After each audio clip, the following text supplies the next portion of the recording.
आज जो हम टॉपिक करने वाले हैं वो है हरित क्रांति यानी कि ग्रीन रेवोल्यूशन। अब जैसे हम नाम सुनते हैं हरित क्रांति, इससे एक सीधा सा हमारे दिमाग में विचार आता है कि वह क्रांति जो कृषि के क्षेत्र में हुई, कृषि में उपजों को विभिन्न तकनीकों के माध्यम से बेहतर बनाने की क्रांति हरित क्रांति है।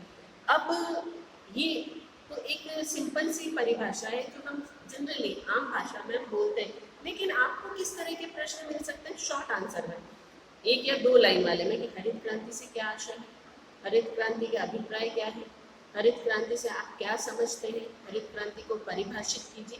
ये चार तरह के आंसर बनते, क्वेश्चन बनते हैं, इसका आंसर एक ही है। अब इसमें आपको हरित क्रांति की एक ऑफिशियल परिभाषा लिखनी पड़ेगी जिसमें आप ये कह सकते हैं कि कृषि के क्षेत्र में आई एक ऐसी तकनीकी क्रांति जिससे कि कृषि के क्षेत्र में विकास हुए और फसलों में बहुत ही बम्पर फसल होने लगी, कम समय में आश्चर्यजनक परिणाम प्राप्त हुए, उस क्रांति को हम हरित क्रांति कहते हैं। ये तो है परिभाषा। अब आता है कि हरित क्रांति जो है वो क्या क्या चीजों को इंक्लूड करता है। हरित क्रांति यानी कि उन्नत बीजों का उपयोग, हरित क्रांति यानी कि उर्वरकों का प्रयोग। इस तरीके से हरित क्रांति जो है पहले कब हुई, इसका श्रेय किसको जाता है, ये सारी चीजें हम देखेंगे। देखिए हरित क्रांति जो है विश्व स्तर पर और भारत में भी, विश्व स्तर पर इसका जो श्रेय है वो नॉर्मन ए बोरलॉग को जाता है। किसको? नॉर्मन ए बोरलॉग को जाता है। और ये जो है विदेशी थे और हरित क्रांति भारत में हुई, इसका श्रेय जाता है MS स्वामीनाथन को। ठीक है, अब आता है ये कब हुई। विश्व भर में हरित क्रांति हुई 1967-68 में। कब हुई? 1967-68 में, 1967 और 68 के दौरान, मतलब 66 में शुरू हुई प्रोसेसिंग और 68 तक आते आते ये पूर्ण रूप से सफल रही। अब इसमें क्या क्या चीजें रही? सबसे पहला हरित क्रांति नाम किसने दिया? तो हरित क्रांति शब्द का प्रयोग जो है अमेरिकन विज्ञानी थे, USA के वैज्ञानिक थे विलियम ग्रैंड। कौन थे? William grand. उन्होंने हरित क्रांति नाम दिया या पहली बार उसको उन्होंने उपयोग में लिया। उसके बाद भारत में 1965-66 और 66-67 में हरित क्रांति आई। तो हरित क्रांति जो है भारत में डॉक्टर MS स्वामीनाथन को इसका श्रेय जाता है।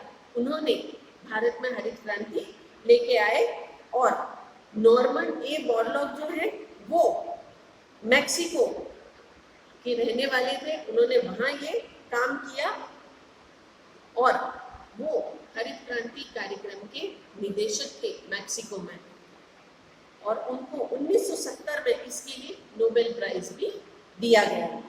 फिर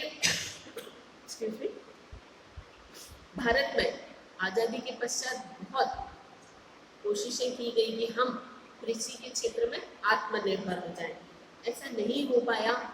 कई पंचवर्षीय योजनाएं चली और उसके बाद तीसरी पंचवर्षीय योजना जो थी उसमें कृषि को मेन फोकस दिया गया और उसमें जो है हमारे देश में जो पहला हरित क्रांति का संगठित प्रयास था वो था 1960-61 में, जबकि गहन कृषि जिला कार्यक्रम चलाया गया और एक पायलट प्रोजेक्ट के रूप में 7 जिलों को पूरे ऑल ओवर इंडिया में 7 जिलों को चयनित किया गया। इसमें हर राज्य से काफ़ी सारे जिले थे, जैसे उत्तर प्रदेश से अलीगढ़, पंजाब से लुधियाना, तमिलनाडु से तंजावुर, राजस्थान से पाली, आंध्र प्रदेश से पश्चिम गोदावरी, छत्तीसगढ़ का रायपुर और बिहार का शाहबाद। ये 7 जिले ऐसे हैं जहाँ पर इस गहन कृषि प्रोग्राम को पायलट प्रोजेक्ट के रूप में चलाया गया। और 1965-66 में जो हरित क्रांति हुई उसका शानदार परिणाम मिला। हर क्षेत्र में, कृषि के हर क्षेत्र में, हर फसल में हमें बम्पर फसल मिली और सबसे ज्यादा फसल मिली गेहूं की। गेहूं की बम्पर फसल मिली, जिससे कि भारत जो है खाद्यान्न में आत्मनिर्भर होने की स्थिति में आ गया। अब हरित क्रांति में प्रगति के लिए 3 चीजों पर ध्यान दिया गया। कितनी चीजों पर? 3 चीजों पर ध्यान दिया, जिसमें कृषि भूमि का लगातार विस्तार हो। अब जमीन का विस्तार नहीं हो सकता, लेकिन उसकी क्वालिटी के अच्छे हिसाब से, जैसे बंजर भूमि, जो पड़ती भूमि है या उपजाऊ भूमि है, अब बंजर और पड़ती भूमि को उपजाऊ बनाकर उपजाऊ भूमि का विस्तार किया गया। उसके बाद कृषि जो क्षेत्र था, जो खेत थे, उनमें दोहरी फसल, साल में 2 फसलें लिए जाने का प्रावधान किया गया। और फिर हाइब्रिड यानी कि जेनेटिक रूप से उपजाऊ या उन्नत बीजों का उपयोग, ये 3 चीजें, एक तो कृषि भूमि का विस्तार, कृषि भूमि में दोहरी फसल और उन्नत बीजों का उपयोग, ये 3 मेन चीजें थी जो हरित क्रांति के लिए की गई। उसके बाद हम अगर आंकड़ों को पता करें तो गेहूं में सबसे ज्यादा फसल प्राप्त हुई, गेहूं में बम्पर फसल प्राप्त हुई। अब देखिए, 2 क्वेश्चन दे रही हूँ मैं आपको, उनके आंसर लिखिएगा। एक तो हरित क्रांति किस तकनीक पर आधारित है? पहला प्रश्न, हरित क्रांति किस तकनीक पर आधारित है? दूसरा प्रश्न, हरित क्रांति शब्द का प्रयोग सर्वप्रथम किसने किया था? आपको इन 2 प्रश्नों के उत्तर लिखने हैं। अब हरित क्रांति की और कृषि की व्यू रचना, जिसमें कुछ फैक्टर्स ऐसे हैं जिनमें बहुत काम किया गया, बहुत ही मेहनत की गई। तो सबसे पहला था, और उसका फायदा भी मिला, तो पहला था रासायनिक उर्वरकों का प्रयोग। खेतों में रासायनिक उर्वरकों का प्रयोग किया गया।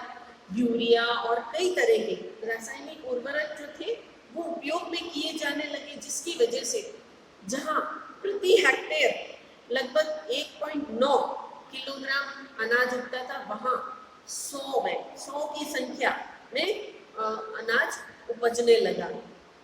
तो ये रासायनिक खाद के वजह से था।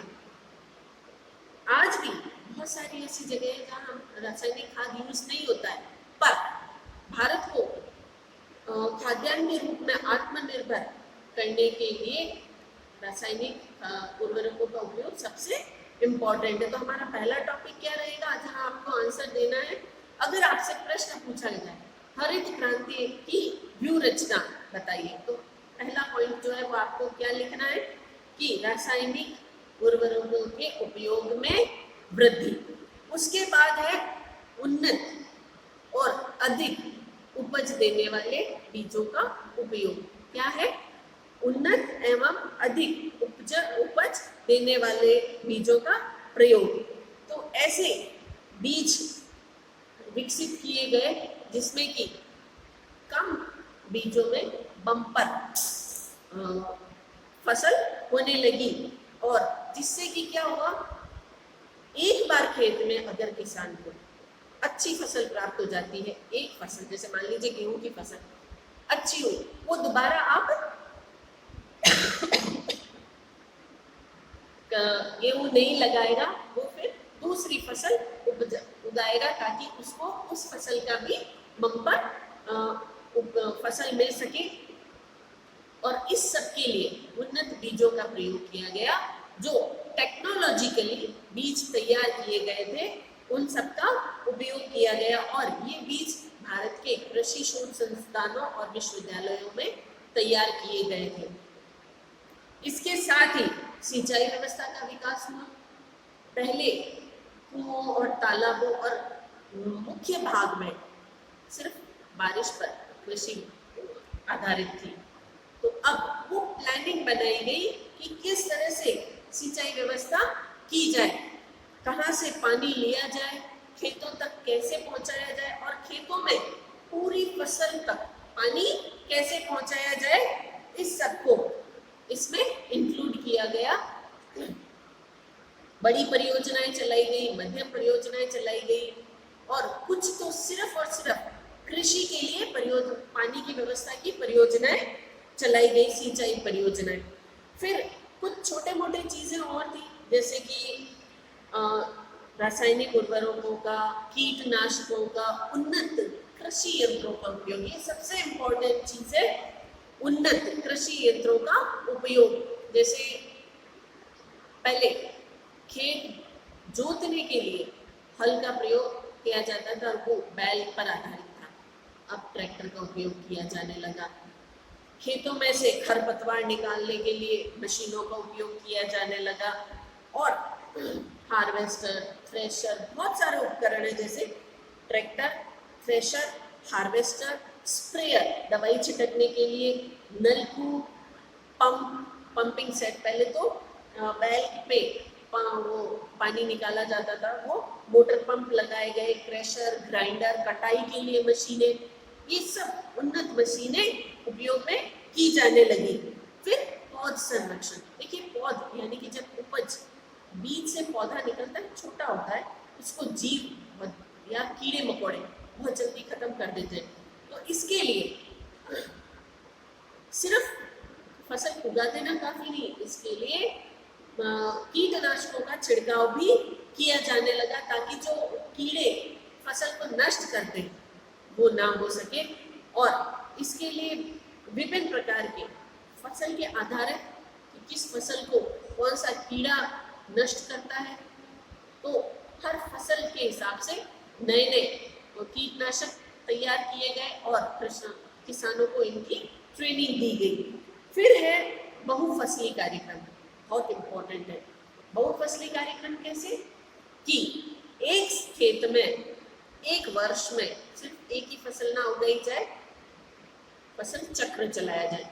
4 महीने एक फसल, फिर खेत को थोड़ा खाली छोड़ा जाए, फिर अगले कुछ टाइम फिर अगली फसल, और जो खाली समय उसमें सब्जियां वगैरह उगाई जाए। तो इस तरह बहुफसली कार्यक्रम भी चलाए जाए, और ये हरित क्रांति के लिए सबसे बड़ा साधन रहे हैं। इसके अलावा सरकार की तरफ से ऋण की व्यवस्था की गई, कृषि बीजों के लिए ऋण, कृषि यंत्रों के लिए ऋण, इसके अलावा और भी कई तरह के ऋण सरकार ने दिए, उर्वरकों के लिए ऋण, और सरकार ने बीज भी उपलब्ध करवाए, किसानों को ट्रेनिंग दी, सिंचाई उपकरणों के लिए ऋण दिए। तो इस तरह से सरकार ने हरित क्रांति के दौरान बहुत सारे ऋण भी लोगों को उपलब्ध कराए। फिर एक इम्पॉर्टेंट फैक्टर है भूमि का परीक्षण और मृदा का परीक्षण, कि खेत में जो मिट्टी है वो कितनी उपजाऊ है, इस चीज का भी परीक्षण होता है। और इसके लिए बहुत सारी लैब स्टैब्लिश की गई, लैब स्थापित की गई। नदियों की मिट्टी, पठारों की मिट्टी, पहाड़ों की मिट्टी, और किस मिट्टी में किस तरह की फसल अच्छी उपज दे सकती है। हर तरह की फसल हर मिट्टी में नहीं लगती, हर मिट्टी के लिए एक अलग फसल, जैसे काली मिट्टी में अलग फसल लगेगी, रेतीली में अलग लगेगी, दोमट में अलग है, कछारी में अलग, हर फसल में अलग अलग तरह की मिट्टी का उपयोग होता है, या मिट्टी के हिसाब से फसल तैयार की जाती है।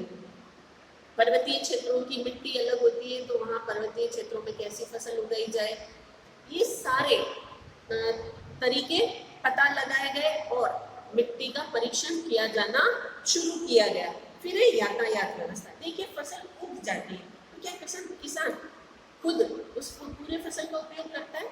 नहीं, उसके लिए वो क्या करता है, उसको मार्केट में बेचता है।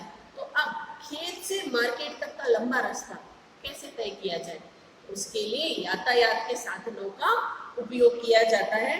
तो यातायात के लिए सड़क होना आवश्यक है, यातायात के लिए ट्रकों का होना आवश्यक है। तो वो सिस्टम भी तैयार किया गया। खेत से मंडियों तक के लिए रोडें तैयार कराई गई, और अलग अलग पैटर्न से यातायात व्यवस्था तय की गई कि जो सब चीज़ें डेली उत्पादित होती है और नष्ट होने वाली होती है उनके लिए डेली का ट्रांसपोर्टेशन, और जब फसल निकल जाती है उस समय के लिए ट्रांसपोर्टेशन अलग होता है। तो तो इस तरीके से ट्रांसपोर्टेशन और साथ ही भंडारण, ये इम्पोर्टेंट चीज़ है। देखिए सारी फसल कटते एकदम से बाजार में नहीं आ जाती, और बाजार में आ भी जाती है तो कुछ कुछ स्टोर रखना पड़ता है, क्योंकि बारिश आती है, कीड़े लग जाते हैं, फसल नष्ट हो जाती है, तो उसको लिए इसके लिए स्टोर किया जाना आवश्यक है। तो भंडार गृह वो भी बनाए गए कृषि उत्पादों के लिए, अलग अलग फसलों के लिए अलग अलग तरह के भंडार गृह, जो फसलें जल्दी खराब होती हैं या जिनको शीतलन किया जाए वहाँ शीतलन गृह भी बनाए गए। तो इस तरह से हरित क्रांति में ये एक नया प्रयोग किया गया। फिर ग्रामीण क्षेत्रों में विद्युतीकरण, देखिए फसल में, खेतों में फसल उगाने के लिए जब मशीनों का प्रयोग किया गया तो मशीन चलाने के लिए बिजली की आवश्यकता रहती है, तो खेतों तक, गांवों तक बिजली व्यवस्था की गई। फिर खेत में बिजली का उपयोग हो इसके लिए कनेक्शन दिए गए, सेटअप दिए गए, सारे सरकार ने उपलब्ध कराए। फिर है कृषि उत्पादों का उचित मूल्य। कई बार ये होता है कि किसानों को अपनी फसल का उचित मूल्य नहीं मिल पाता, वो घाटे में जाता है, तो सरकार क्या करती है, एक मिनिमम मूल्य तय कर देती है कि इससे नीचे किसान को मूल्य नहीं मिलना चाहिए। कोई भी अगर आप जैसे होलसेलर फसल खरीदता है बाजार में बेचने के लिए, तो उसको किसान को एक मिनिमम मूल्य तो देना ही देना, उससे ऊपर देता है तो बहुत अच्छी बात है, पर उस मिनिमम मूल्य से कम नहीं होने चाहिए। फिर कुछ ऐसे ट्रेनिंग सेंटर बनाए गए जहाँ किसानों को ये विभिन्न संसाधन उपयोग करने के लिए प्रशिक्षण दिया जाए, कि सिर्फ संसाधन बना दिए, बीज बना दिए, खाद बना दी, कीटनाशक, लेकिन इनकी ट्रेनिंग कैसे यूज किया जाए सबको, इसके लिए सरकार ने ट्रेनिंग सेंटर भी शुरू किए और किसानों को ट्रेनिंग देना भी शुरू किया। और सबसे एक अंतिम चीज ये है, दूरदर्शन और आकाशवाणी पर कृषि कार्यक्रम चलाए हैं। ओके, आज के लिए हमारा क्लास इतना काफी है। हम नेक्स्ट क्लास में हरित क्रांति की उपलब्धियां देखेंगे। Thank you.